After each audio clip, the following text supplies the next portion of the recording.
Good morning. My name is Roger Lanier. I'm a captain with the Moscow Police Department. I'm in charge of the Operations Division. And today is December 12th, Monday, and I want to give you an update on the King Road homicide investigations, at least the information that we have to this point.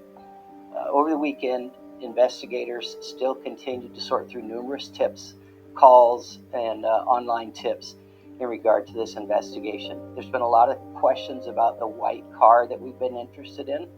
We're looking for that car because we believe through our investigation that that car was in the area during the time of the murders. And we also believe that the occupant or occupants may have seen something. They may not know they have seen something.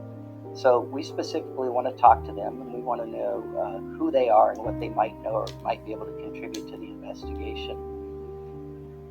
Over the weekend, investigators have sorted through and prioritized numerous tips. Some are tips that came in earlier and we've been working on.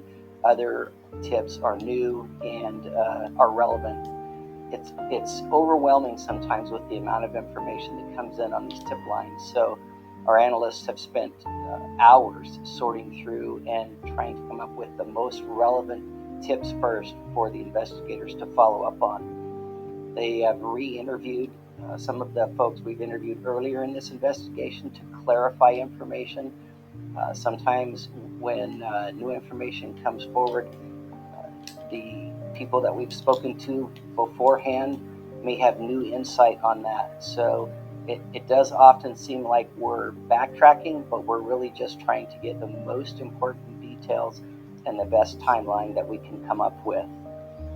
We have literally an army of analysts who have been sorting through videos that have been submitted through the FBI.gov Moscow upload site.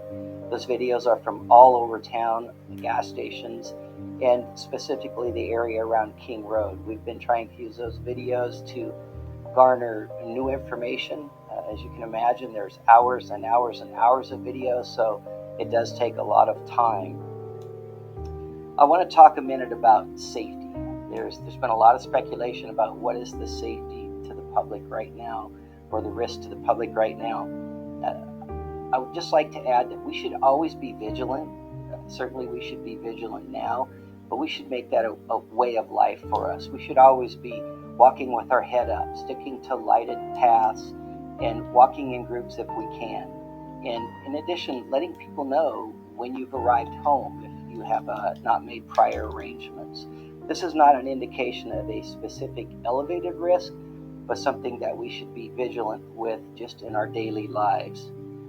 I want to let everybody know that we are still 100% committed to solving this crime. There's a lot of information to sort through, and the information keeps coming in. And not all of the information is relevant, but you don't know if a tip is valid until you take the time to examine that tip and see how it relates to other information that you might have. We have teams in Moscow, Salt Lake City, and in Virginia, as well as other locations across the country. And we're prepared to do interviews and follow up on information at any point, anywhere. The ISP and FBI investigators, along with the Moscow Police Department investigators, includes dozens of analysts, tip line operators, and others, and they're working around the clock 7 days a week to sort through the volumes of information. MPD has detectives, support personnel, and a communications team to try to keep everything together, but it is still a daunting task. The FBI, their investigators are ready at a moment's notice at any place in the country to go conduct an interview should the tips and leads take us there.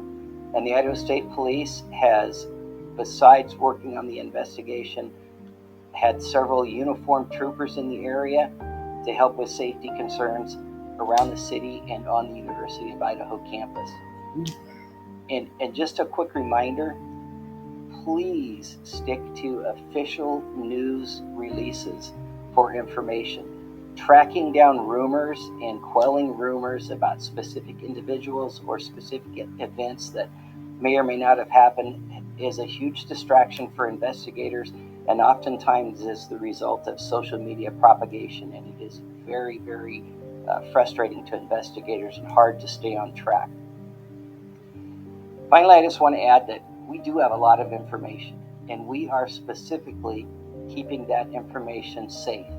We're not releasing specific details because we do not want to compromise this investigation. It's what we must do. We owe that to the families, and we owe that to the victims.